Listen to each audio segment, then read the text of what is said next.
Hey everyone, and welcome back to my SRS Guardian League starter in solo self-found. I'm taking it easy with how much I cover in these videos, so I can deep dive a bit on some thoughts here and there. Today I take on 2 voidstones and all the shenanigans that led to that moment. Let's dive in.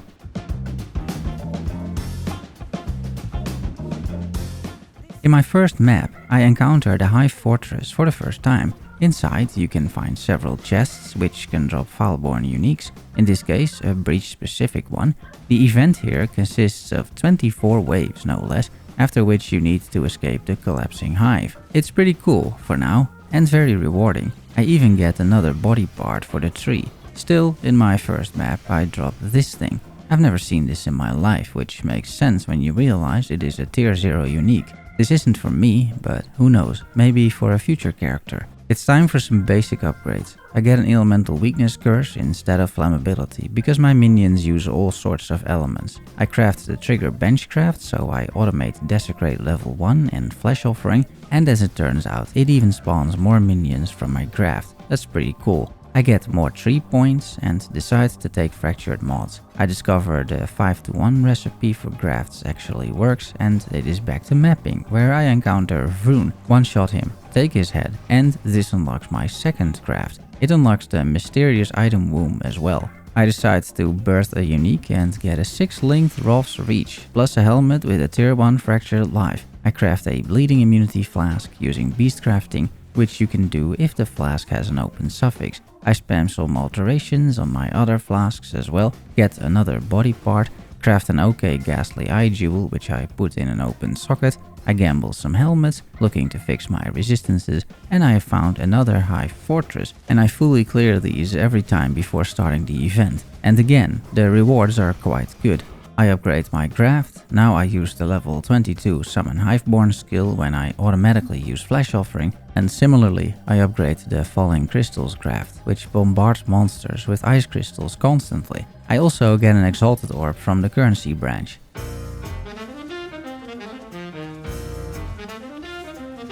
More hive fortresses, more Thyworm uniques, and my very first ritual provides a perfect forced warrior, because of course it does. Permanent onslaught, culling strike, life is good. I respect the tree slightly to fit in the third spectre, remove desecrate and flesh offering because I don't want to blow up my spectre corpse. I use the corpse and I summon my new ally. Rune dies once more. I craft a bit on a new belt. This one is quite nice. I got new boots too with 25% movement speed, and resistances look decent.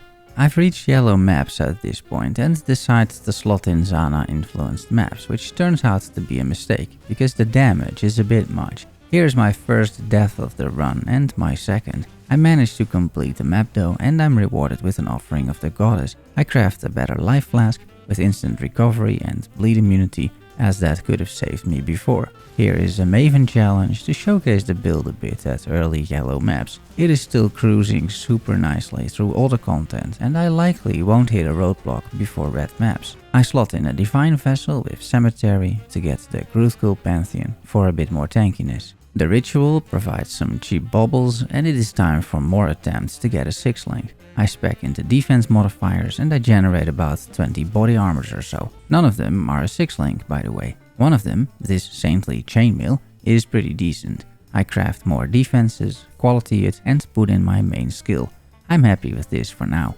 The chest allows me to wear a new belt with a ton of life on it. Resistances now look like this. I decide to gamble a few gloves. These are okay. No resistances, but I don't need that. A lot of life though, and armor and energy shield base, that's good. And finally, I will craft some life on my ring.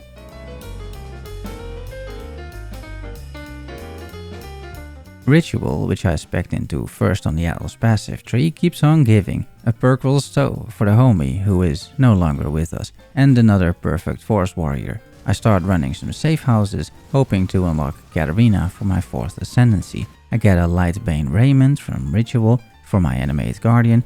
The Maven offers the flash compass. I drop a great new minion wand, I color it, craft the trigger on there, and that is a nice upgrade. Minion attack speed is pretty big. It is more tree crafting time, hunting for a 6-link. I don't get it, but I do get better and better 5-links, like this one, which has over 2200 armor with some quality on it. Also, it has no life, so I can take the 15% life mastery on the passive tree. I spent my remaining blood on uniques for more foulborn goodies. Here is another escape and another loot explosion. 24 waves is a lot, but this is fun. I reach level 87 and take a bit of aura effect. Kadiro offers some goodies, which I purchased, but I won't be using these anytime soon, or at all, on at least this character. I've started doing heists to unlock all the rogues and get rid of the pesky unique contracts. I reach level 88 while killing hordes of Hiveborn in a fortress. This is the second Maven invitation, which is as smooth as the first. I realized GGG has added extra affinities to the stashes, which I missed in the patch notes somehow, so I am setting that up. And yet again, Ritual delivers a Forest Warrior, plus more Foulborn uniques from the chests in the High Fortress. Here's a cute little vendor recipe for a unique belt as well.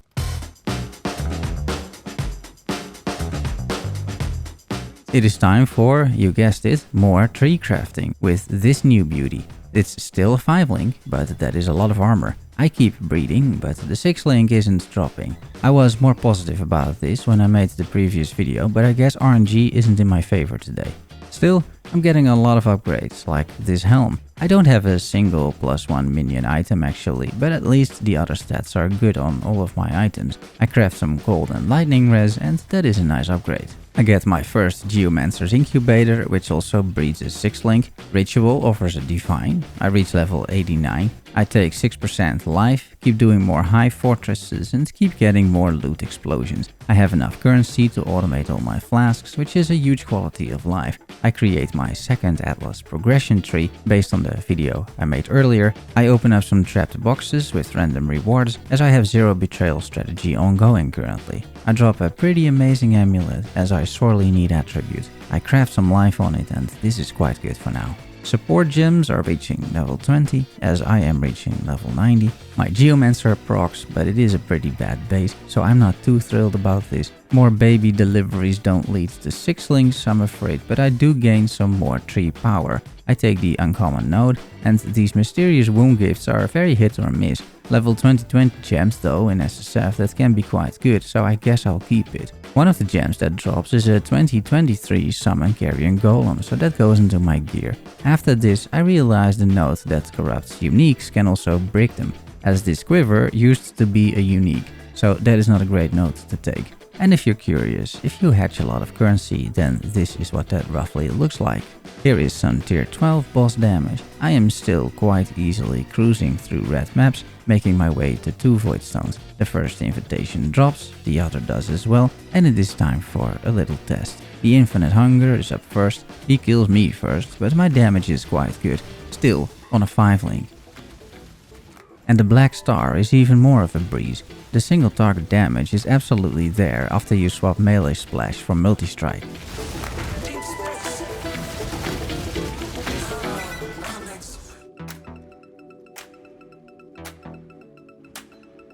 It's time to swap support gems. I sell 20% quality to get Gem Cutter's Prisms, which I then trade with a level 20 support gem to get 20% quality support gems, level 1. The level all button is a godsend in this case. I drop a Dying Breath for the SRS Guardian, that is some extra damage for the minion army. It is time to anoint something, and Blight Helper will tell me what. I land on Freedom of Movement for dexterity and movement speed and evasion while phasing. I reach level 91 during some very active breach gameplay where I just summon my minions and wait. It's some peak Path of Exile right there. I craft some Ghastly Eye Jewels. I will take this one, it's not bad. I encounter Egan, who is still in the game in case you're wondering. I drop a Blunderbore and decide that's a nice chest for the SRS Guardian for now. It also makes it easy to spot him with 2 giant shrines above his head. I encounter my first Abyssal Depth. Single target damage on the boss is decent enough, considering I have melee splash and a 5-link. He goes down, drops to Darkness Enthroned, a massive upgrade, but it's only 53%. That's a very low roll.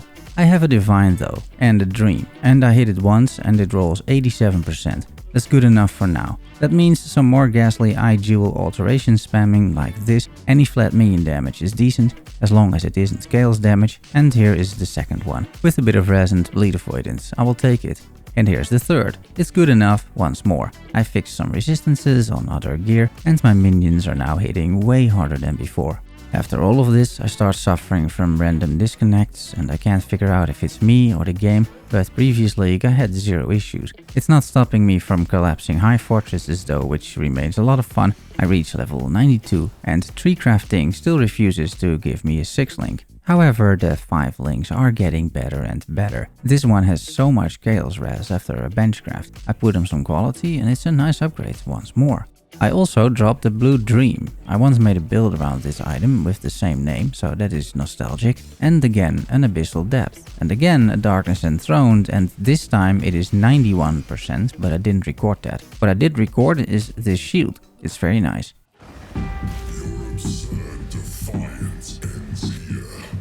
Then, for the final chapter of this episode, let's take on the 2 bosses for 2 voidstones. Again, on a 5 link with the multi-strike instead of melee splash. Single target damage on these bosses is quite high, to be honest. It takes me 1 death because dodging balls is hard when surrounded by minions, and exactly 1 minute later the Searing Exarch dies. The Eater of Worlds is even a little bit quicker with only 1 phase. In my average 0 to hero run, where I typically make it to at least 2 voidstones, this fight takes me around 3 minutes or so. In this case, 42 seconds. It's very promising for the rest of the progression. And that's it for now. I'm keeping these episodes a little shorter so I can keep the content coming. I'm streaming too on YouTube if you just want to hang out or have some questions. Thanks for watching and making it to the end. Love you all. See you soon. Bye bye.